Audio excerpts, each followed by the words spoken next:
Toc toc, réveillez-vous. Shalom.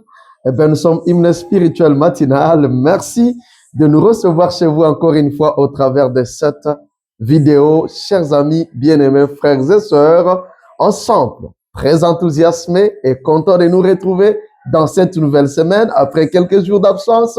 Qu'est-ce que nous faisons, les amis? Hissons les drapeaux, Jésus-Christ, Alléluia. Alléluia. Est-ce qu'on peut chanter Celebrate? Jesus celebrate. Pendant que nous sommes en train de hisser les drapeaux, nous allons chanter Celebrate, Jesus celebrate, comme un hymne que nous sommes en train de chanter à l'honneur de ce grand roi qui est hissé éternellement. Jésus-Christ est le roi des rois. Jésus-Christ est le Seigneur des seigneurs. Il maîtrise toutes les situations. Il règne sur toutes les nations. Il règne dans les cieux comme sur la terre.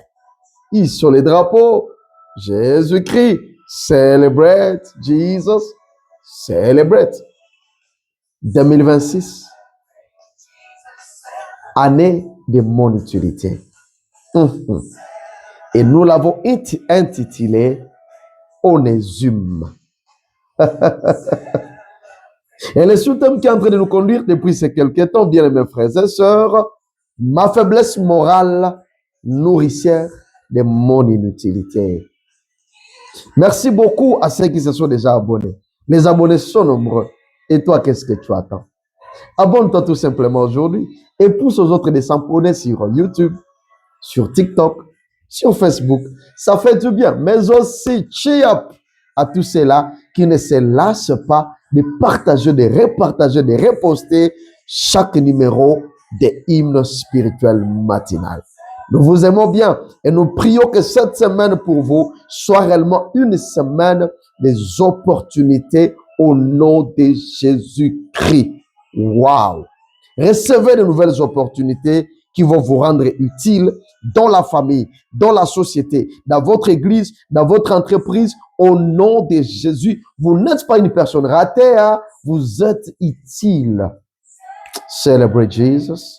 Celebrate. Ma faiblesse morale nourricière de mon inutilité.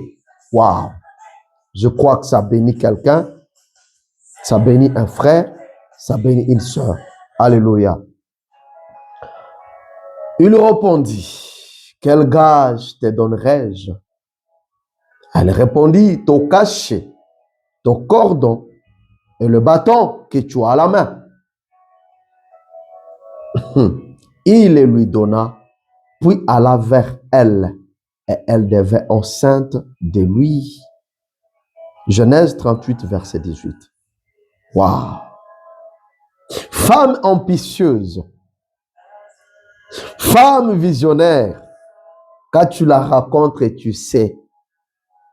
Waouh! Béni soient toutes les femmes ambitieuses, les femmes visionnaires. Et vous qui avez trouvé une femme ambitieuse, ne la négligez pas, s'il vous plaît. Prenez-la bien comme une perle. Je sais pourquoi j'ai dit ça. Pendant que nous sommes en train d'avancer, vous allez nous comprendre et nous donner raison. Alléluia. Femme ambitieuse, femme visionnaire, quand tu la rencontres, tu sais. Wow. À vous tous qui cherchez encore de femmes, tombez sur des femmes ambitieuses, visionnaires. Ça va vous faire du bien. Waouh, c'est notre prière pour un frère qui regarde cette vidéo dans le nom de Jésus. Alléluia. Cette femme, donc Tamar, elle ne vit pas n'importe comment. Elle n'est pas en train de vivre n'importe comment. Elle ne sort pas pour sortir. Elle ne sort pas pour sortir. Elle ne s'habille pas pour s'habiller tout simplement. Si vous restez dans l'histoire. Oh, aujourd'hui, je vais seulement être sexy. Je m'aimerais être sexy, mes bien-aimés. Être sexy et après. Je m'aimerais acheter une robe sexy. Sexy pourquoi? Quand tu vas mettre la robe et après. Après ça, il y a quoi? Elle ne s'habille pas pour s'habiller, cette femme de Tamar. Non. Waouh. Et puis, elle ne couche pas avec n'importe qui. Elle ne couche pas avec n'importe qui. Elle ne couche pas n'importe où. Elle ne couche pas pour n'importe quoi. Ça, c'est Tamar. Elle a une sœur qui est en train de me regarder, peut faire l'introspection d'elle-même. Combien de fois tu as couché? Et avec qui tu as couché? Et où est-ce que tu as l'habitude de coucher? Et pourquoi est-ce que tu as l'habitude de coucher?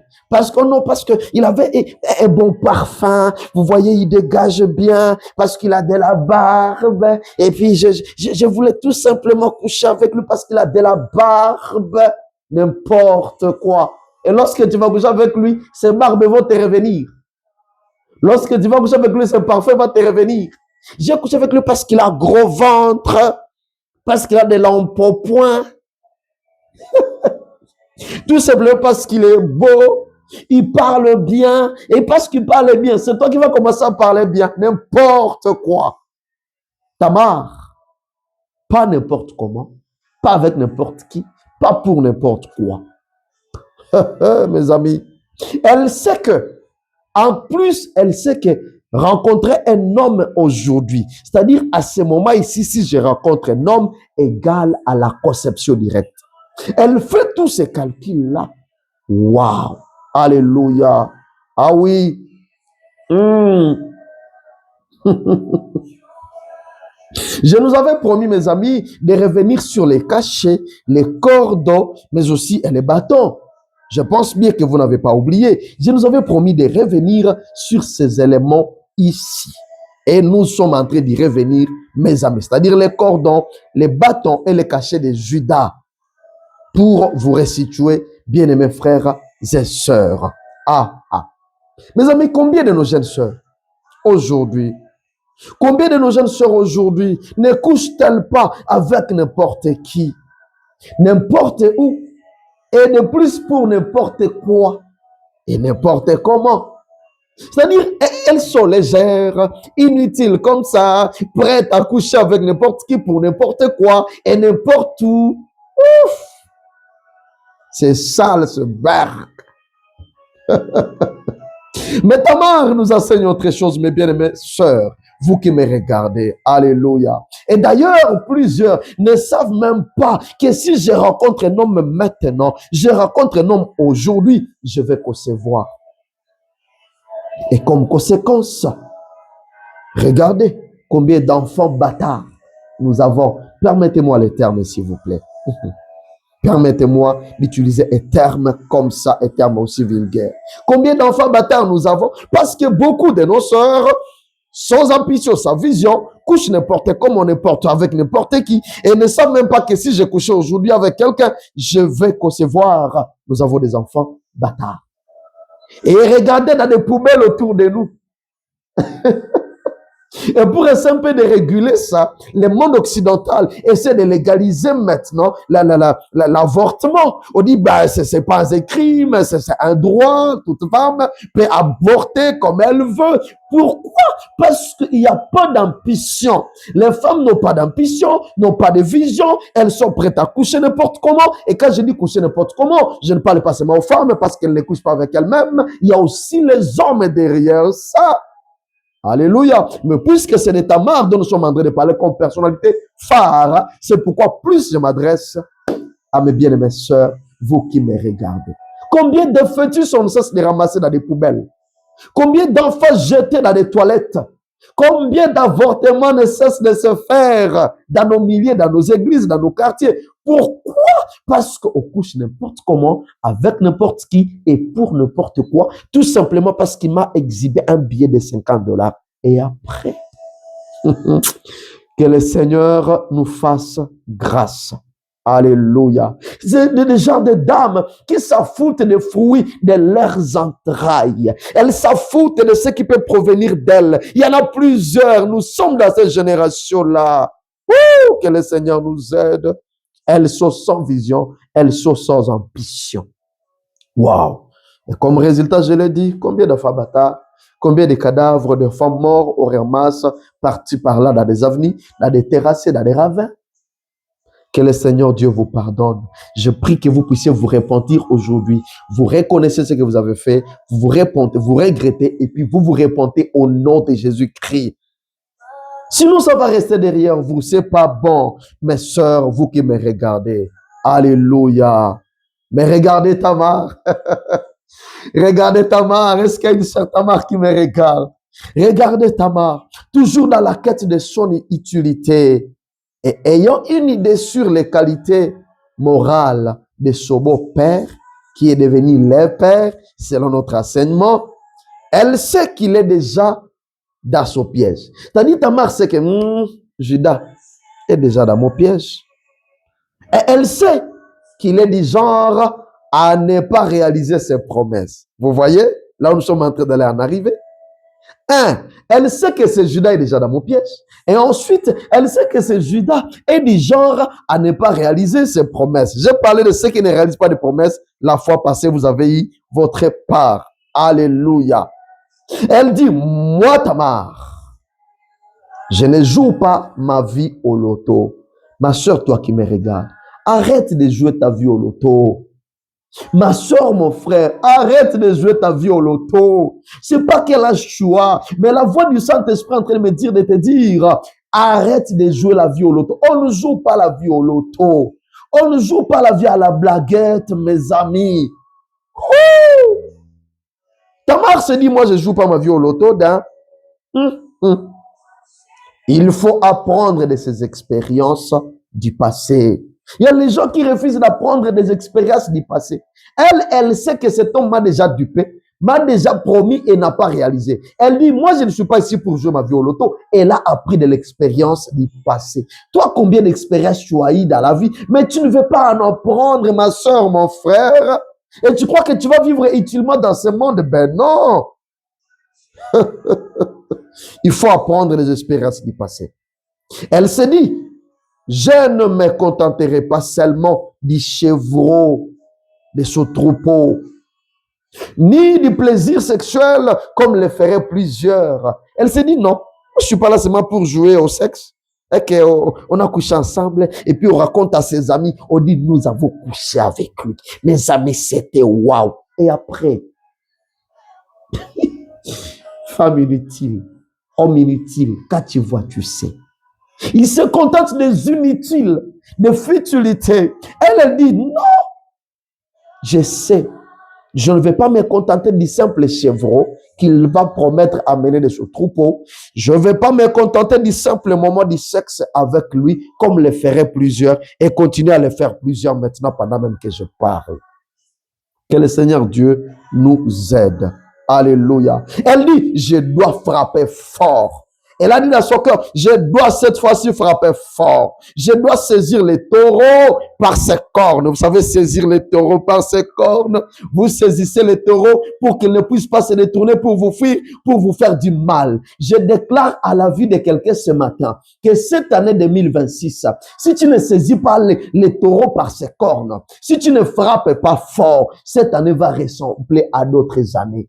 C'est une année de frapper fort. Tu veux devenir utile. Mes amis, toute la vie, c'est un appel à frapper fort, à frapper fort. Dans un domaine ou autre, c'est une année de frapper fort. Frappez fort, cher étudiant. Frappez fort, cher pasteur. Frappez fort, cher fonctionnaire. Frappez fort, cher agriculteur. Frappez fort si tu es joueur. Tu joues au basket. Tu as du talent, je ne sais pas où. Frappez fort. Saisis les taureaux par ses cornes. C'est ainsi que tu vas ressortir ton utilité. Toute la vie, c'est un appel à l'utilité, mes frères et sœurs. C'est un appel à frapper fort. Et je confesse sur ta vie, je le déclare que cette année, si tu saisis ces messages et la vision de Dieu pour nous, tu frappes fort.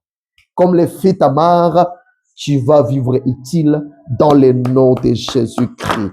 Alléluia. Saisis les taureaux par ses cornes. Elle dit, cette fois-ci, il ne doit plus m'échapper. Cette année ne doit pas t'échapper, ma soeur. Cette année ne doit pas t'échapper. Cette saison ne doit pas t'échapper au nom de Jésus-Christ. Frappe fort dans ce domaine-là où tu es en train de te rechercher. Alléluia. Vous voyez quel genre de femme elle est, cette Tamar dont on est en train de parler. Elle est, c'est-à-dire, elle demande les cordons, elle demande les cachets, elle demande les bâtons. Et en plus, elle a la grossesse. Bravo, Tamar. Bravo Tamar. Tu n'es pas tombé dans un simple jeu de jouissance que voulait te proposer Judas. Combien de Judas sont là en train de vous faire des propos Ils vous tendent la main pour un simple sexe, pour un simple jeu de plaisir. Et combien ne cesse d'y tomber. Mais cette dame, pendant que Judas est en train de jouer au simple plaisir sexuel, elle reste ambitieuse. Elle reste ambitieuse. Bravo Tamar, tu n'es pas tombé dans un simple jeu de jouissance que cherchait ton lait père, Judas. Ah, ah. Mes amis, au finish, que visait-elle cette Tamar? Qu'est-ce qu'elle visait? Ah oui, elle visait quelque chose, cette dame. Encore une fois, mes amis, j'aimerais nous répéter, je te répète ce matin avant de clôturer, sois une personne ambitieuse, sois une personne visionnaire, retrouve ton utilité cette année au nom de Jésus-Christ. Est-ce que tu as hâte d'apprendre plus sur Tamar? Alors, rendez-vous à la prochaine. Parce que là, nous allons maintenant entrer en profondeur de ce que réellement visait cette femme de Tamar. Je vais prier avec toi ce matin. Seigneur, nous commençons la semaine. Dans le nom de Jésus, puisqu'il s'agit de l'utilité, regarde ce frère, regarde cette sœur qui a suivi ce message. Dans le nom de Jésus, j'aimerais que cette parole produise un fruit de changement dans sa vie au nom de Jésus-Christ. Je détruis toutes les barrières, je détruis toutes les mains noires, tous ceux qui ont empêché mon frère, ma soeur de vivre utile, je les détruis, je les fracasse ce matin au nom de Jésus et je déclare que dans le nom de Jésus, le chemin est béamment ouvert pour que ma soeur vive son utilité, pour que mon frère vive son utilité, dans le nom de Jésus-Christ. Amen. Vous êtes bénis. Et initiez d'autres personnes à leur envoyer ce message. Si Dieu nous fait grâce. À la prochaine. Bye bye.